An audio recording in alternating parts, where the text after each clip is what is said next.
Hi everybody, and welcome to our new virtual studio. This is our first lot of videos that we're going to be releasing, and I hope you enjoy them. Just make sure that whatever videos you are choosing, that you choose the right level for your ability at the moment. So if you're new to Pilates, make sure you're choosing those beginner workouts, even if you do feel that you are quite strong. Make sure that you've watched the Introduction to Pilates video or read the Introduction to Pilates blog at some point to make sure that you understand all the nuances of Pilates. Sometimes it's not about strength, but it's about the position that the body's in to get the optimum out of each exercise. We also want to encourage preggy moms to try some of our prenatal and postnatal classes, so just make sure you're selecting the right ones for you. And even if you're not pregnant, you're welcome to do some of those workouts. They're a great workout anyway. We will also be including some yoga, bar, and cardio core exercises into our videos on demand, so you've always got other options. So wait for the new workouts to come, and we'd love to see you looking around the website. Hi everybody, and welcome. This is our Introduction to Pilates video. So this is a prerequisite for all the other videos. If you've never done Pilates before, then this one is definitely for you. We're going to run through the 5 basic principles of Pilates and some of the fundamental movements and what that means for you in terms of posture and optimal muscle function. Okay, so we're going to get started. We're going to start with our first basic principle, which is head placement. Okay, it sounds really obvious and really easy, but generally we want to make sure that the line that's created by the cervical spine or the neck stays in the same line that's created by the thoracic spine, which is our upper back. For example, if I come up into a chest lift and I have my chin at a very strange angle, generally you can see that it's placing a lot of tension on my neck. So what we try and do in Pilates is we do what's called a head nod, where we inhale to just gently dip the chin down towards the body and then exhale to come up. So again, here the line made by my cervical spine is the same as my thoracic spine, and then we can release all the way back down. Like I say, it sounds really obvious for right now, but when the exercises get a little bit more complicated and you forget to do your little chin nod or head nod, okay, then that's when that neck sometimes takes a little bit of strain. If you're prone to sort of a muscle spasm or getting a sore neck, that's when it's going to happen. Okay, the same thing when we're lying on our tummies. In back extension, we don't want our head to come up at a right angle to the neck. We try and keep cervical spine in line with the rest of the body. So if we're coming up a little bit higher, you can lift the head a little bit more, but if we're staying low to the mat, we keep our gaze low to the mat as well. And then you can relax back down. Okay, so all that is just making sure that our neck stays nice and safe. Okay, the second principle that we're going to run through is our rib cage placement. Okay, so as you can see, when I take my arms back overhead, my ribs start to pop up, and in fact, my back starts to arch away from the mat. When we work in Pilates, we try and control the rib cage. So we try and think of the intercostals between each rib and the abdominal muscles that connect to the lower part of the rib cage, so that as we bring the arms up and overhead, the rib cage stays contained and the spine of my back is staying in its neutral alignment. Okay, so nothing is changing. It doesn't take a lot of effort. It does just take talking to those different muscles. So we're going to exhale, take the hands back overhead, feel how you can connect through the rib cage, almost like somebody's just giving the ribs a hug, and then inhale, you can relax the arms all the way down. Again, this seems fairly basic now while we're just lying on our back, but when we start to do other exercises where those arms have to come up, we need to be really mindful of what's happening with the rib cage. For example, even in just a basic seated exercise, if I lift my arms all the way up and I allow my rib cage to open up, generally my back starts to arch. Okay, so we want to make sure that we keep that control in seated or supine exercises, or even when we're lying on our tummies. Okay, the third basic principle that we're going to go through is our scapular isolation. So what's happening with our shoulder blades? Okay, so we often think about the top of our shoulder being our shoulder, but in fact, our shoulder blade is much more important. So we want to try and be able to isolate our shoulder blades, okay, so that we don't have to move our entire spine. Generally, if you ask somebody to reach for something or reach forward, they bring their whole back with them. And if you tell them to gently squeeze the shoulders together, they'll move their chest and again, spine with them. We try and make sure that we can isolate and move those scapula independent from anything else. So both in that protraction and retraction, as well as elevation and depression. Okay, again, this just takes a little bit of practice. It's not about strength. It's about getting the right muscles to move at the right time. So to practice it, we bring our hands up, fingers to point to the ceiling. We inhale, start by separating shoulder shoulder blades apart. Okay, reaching those hands up, think of widening the upper back. And then you exhale, gently squeeze your shoulder blades together as if you're pinching a little walnut between the scapula. And again, you inhale, separate shoulder blades apart, and then exhale, gently squeezing shoulder blades together. In terms of the elevation and depression of the scapula, you can bring your hands down. You're going to inhale, shrug shoulders up, which is relatively easy. And then we exhale, try and focus on using the muscles around the upper back. So think of the lats, okay, and those rhomboids between the scapula to pull down. Inhale, you shrug up again. And then exhale, you pull the shoulders down and slightly together. Think of the tips of the shoulder blades angling towards each other. Last one, inhale to shrug and exhale to gently slide. Okay. The fourth basic principle is our breathing. In Pilates, the breath is quite specific, and in all the other videos, you'll hear me talk through the breathing, but we try and inhale through the nose and then exhale through slightly pursed lips to make the sound of the ocean. So we as we exhale. Okay, the reason why we do that is we try and connect through our diaphragm, which is in fact one of our deepest abdominal layers. Okay, so the more our diaphragm connects, the more the other abdominal muscles lying on top of it will start to understand that there's activity going on. So we take nice big deep breaths in, and then again that exhale, sound of the ocean. When we breathe in Pilates, we try and think of lateral breathing. Okay, lateral breathing means breathing into the sides of the rib cage, not just into the top part of the rib cage, which sometimes can create that lift, so that popping up rib cage type of movement, and again, then that spine changes position. So when we do our lateral breath, we place our hands quite high up on our rib cage and to the side of the body. So if it's too close to the top, we'll encourage the wrong kind of breathing. We want to be on the side. You're going to take a nice big deep breath into the sides of the rib cage, pushing out into the hands, and then exhale to release. That way you can get the same full breath of air without having to arch the spine. So again, inhale into the sides of the rib cage, and then exhale, sound of an ocean wave, connect through the diaphragm, that breathing muscle as we exhale. Okay, so we do try and take full breaths, and that's why I generally talk through the breathing, because the lower that oxygen goes into the lowest areas of the lungs, the better the oxygen exchange is. So the more oxygenated the muscles, well, the blood, and therefore the muscles. Okay, so the last little bit is our pelvic placement. This is the most important for any Pilates class. So we want to try and make sure that when we lie in a supine position, so supine being on your back, we have our spine and pelvis in neutral. Neutral means that our hip bones and pubic bone are in line with each other, and we have a small neutral curve in our lower back. Okay, from this position, you should be able to do anything else with the legs, arms, or chest without undoing the position that was created in that neutral. Okay, what that requires is us to use our stabilizers. The stabilizers, being our pelvic floor and our transverse abdominis, or that wide girdle that wraps around us. Okay, so if you can think of a corset that they used to use to make waists smaller, that's the muscle looks exactly the same but on the inside. So the more we work with that, the smaller our waist should get. Okay, so as we exhale, I want you to think of lifting the pelvic floor in and up. Okay, so pelvic floor is our little wee muscle. There's no nice way to describe it. We just think of a lift with the pelvic floor. And then we start to think of our transverse abdominis. Think of a corset being tightened to the front of the body, pulling the hip bones together. Obviously, your hip bones are not going to move, but we're feeling that gentle contraction. I like to think of sort of vacuum sealing the body, if we had one of those vacuum sealing machines that could do it around the waist. Okay, so we're going to try a lateral breath with our stabilizer connection. So we're going to take a nice big deep breath into the sides of the rib cage. And then as we exhale, we feel that upward lift through the pelvic floor. We bring the hip bones together through that corset, and we try and think of a T-junction meeting. So up with the pelvic floor, in with the hip bones. Okay, and then you can inhale to release everything out. We're just going to do one more. All of this is really subtle. It's happening within your own body. We're going to take a nice big deep breath into the sides of the rib cage.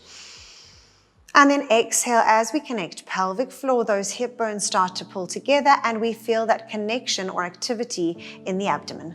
Okay, if you're not 100% sure if you're feeling it or not, you can bring your fingertips onto your hip bones, okay, so where there is very definitely a bone underneath the fingers, and then you're going to bring your fingers 2 or 3 centimeters in to where it's quite squishy. From this position, you can laugh or cough or clear your throat, and you should feel that underneath the fingers there's a muscle, maybe stronger or weaker, depending what's going on, but that starts to connect. That is that transverse abdominis, or that TA muscle that wraps around us. Okay, so then the last little bit is our imprinted spine.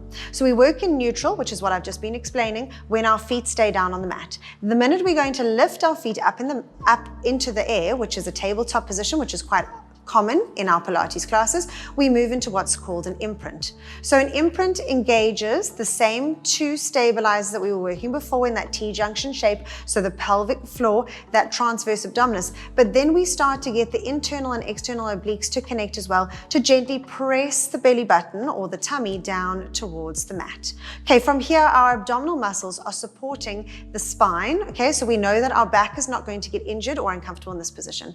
Okay, it's not the same, as tensing through the legs. So sometimes what happens is people kind of push backwards with the legs, not quite getting the same connection through the tummy. So we want to make sure that the glutes and hamstrings stay completely stable. We're going to take a nice big deep breath in.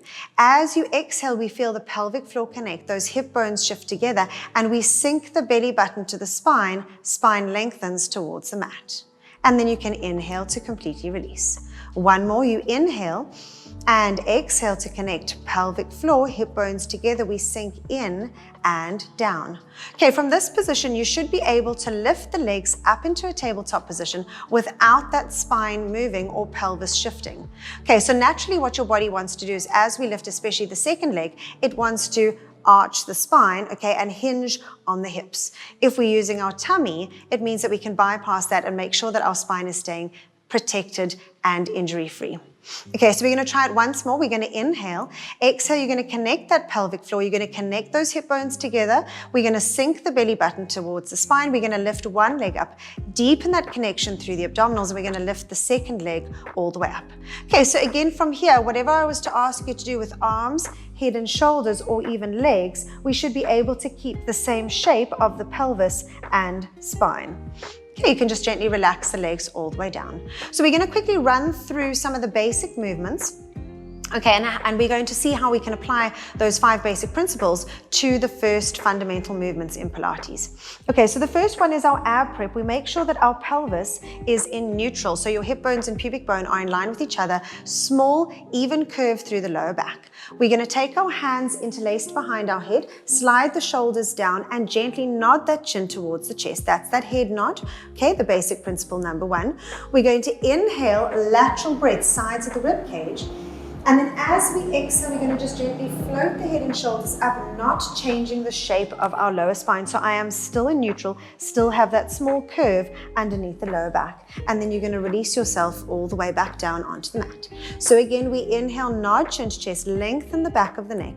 Exhale, we squeeze our rib cage together, breathe out so that we're using that diaphragm. We gently connect up through the pelvic floor, in with the hip bones, but we are keeping that same curve through the spine. And then we're releasing all the way back down. Last 2. Inhale, nod chin to chest, lengthen the back of the neck. Exhale, squeezing up, use that diaphragm, connect through the pelvic floor, and then inhale to release all the way back down. Last one. Inhale to nod, and exhale to come up. Inhale to hold, and exhale to release all the way back down. Okay, we're going to do a second set of our scapular isolation. So we're just going to bring our hands up towards the ceiling. We're going to inhale, separate shoulder blades apart, nice wide open back. And then exhale, we're going to just gently squeeze the scapula together, pinching that little walnut between the shoulder blades. Inhale, we separate. Rib cage is not moving. Exhale, we gently squeeze. Last one. Inhale to separate. And exhale to gently squeeze. You're going to stop somewhere where the shoulders feel comfortable, and we're going to do some arm circles. This is putting together our rib cage placement and our scapular placement basic principle together. So you inhale, take arms back overhead, keep those ribs connected, shoulders down. Exhale, we circle, hands to hips.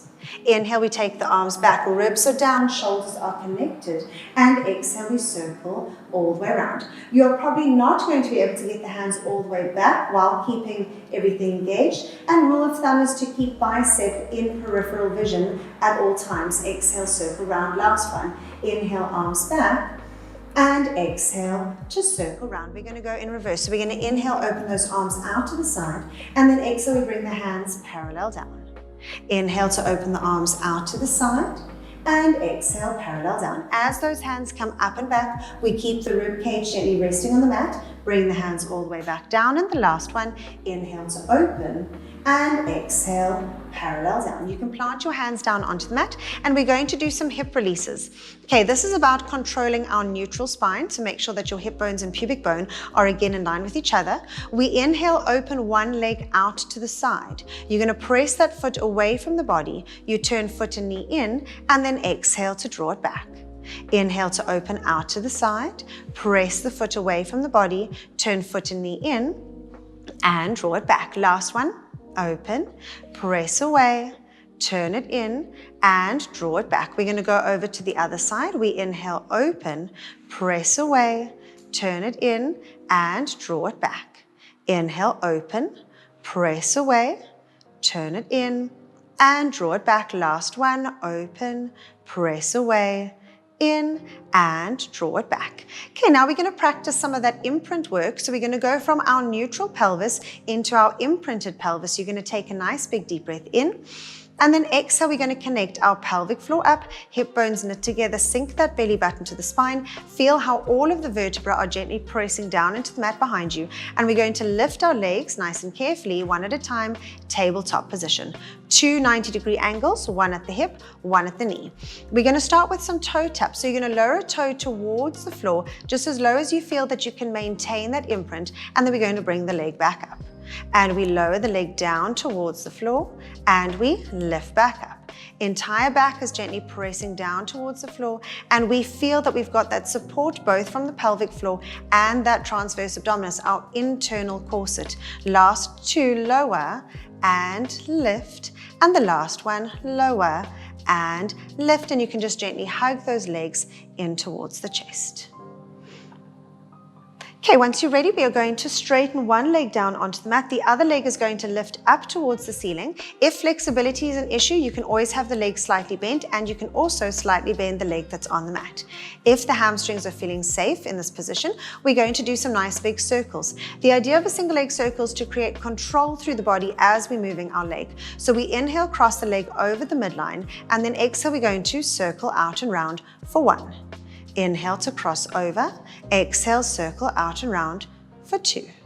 Inhale and exhale, circle for 3. We're going to go in reverse. Inhale, we open the leg out to the side, exhale, circle round 1. Body as stable as possible. Inhale, exhale, circle for 2, and the last one, inhale, exhale, circle for 3. You can just quickly give that leg a nice big squeeze before we go over to the other side. Leg is going to point all the way up to the ceiling. Inhale, we start crossing over the midline. Exhale, we circle round 1. Inhale and exhale, circle 2. Inhale, exhale, circle 3. In reverse. Inhale, open the leg out. Exhale, circle round 1. And exhale, circle 2. And the last one, exhale, circle 3. Bring that leg all the way in. You're going to nod your chin to your chest, and then exhale, you're going to use that leg to roll you all the way up into a seated position. Okay, we're going to practice some half rollbacks. So this is about mobilizing the spine, but also using the tummy to do so. So we're going to relax the shoulders down. You're going to inhale. Exhale, we're going to curl the body. Okay, so think of hips back, but ribs almost slightly forward. And then inhale to roll ourselves all the way back up. And exhale, we get into a nice deep C curve, scooping the tummy, draw belly button to spine, and inhale to lift all the way back up. Last one, exhale to curl, and inhale to come all the way back up. Inhale, nod your chin to your chest, and then exhale, you can just roll all the way over the legs, taking some nice slow breaths in and out here. When you're ready, we're going to inhale. And then as we exhale, we're just gently rolling the body all the way up into a nice tall seated position. Okay, we're going to have the legs stretching out in front of us, ready for a spine stretch forward. Okay, so Classic Pilates has hands on the mat and we roll forward. Contemporary Pilates, we bring the legs together, arms are going to be parallel to the floor. So whatever version feels more comfortable for you. We inhale, nod, chin to chest, and then exhale, you're going to slowly start to roll. I'm still thinking of scooping my belly button towards spine as if I was reaching over a big beach ball. Inhale and exhale to roll all the way back up. Okay, it's not about how far you get over the legs, it's more about how much you can curve the spine. Inhale, nod, chin to chest. Exhale, imagine that we are removing ourselves one vertebra at a time from a wall behind us. Inhale to hold, and then exhale, we roll ourselves all the way back up. And the last one, inhale to nod, and exhale to gently roll. Inhale and exhale to roll all the way back up. We're going to open the legs out just to hip distance apart. We're going to open the arms out to the side, ready for a spine twist. Okay, so spine twist is another control exercise where we're trying to keep our rib cage moving around our spine, and our hips and legs should therefore be able to be fixed in space. So I like to think that my feet are propped up against a brick wall in front of me. Again, shoulders relaxed. We inhale. Exhale, you're going to rotate 1, a little bit further 2, a little bit further 3, and then inhale, return to center. Exhale, rotate 1, a little bit further 2, a little bit further 3, and inhale back to center. 2 more. Inhale, exhale, rotate 1, further 2, and 3. Inhale, center, and the last one. Inhale, exhale, rotate 1, further 2, further 3, and inhale back to center. You can relax the arms all the way down. We're just going to take a seat and we're going to do a quick side reach. You're going to inhale to bring an arm up. Think of growing nice and tall. Exhale to gently reach over to one side, lengthening out through that top side of the body. Inhale, hold, and then exhale, coming all the way back up. Inhale to bring an arm up and exhale, gently reach. Inhale and exhale, coming all the way back up. One more either side. Inhale to lift and exhale, reach. Inhale and exhale all the way back up. And the last one, inhale, lift and exhale, reach. Inhale and exhale, coming all the way back up. And thank you very much. Hope you have a wonderful day.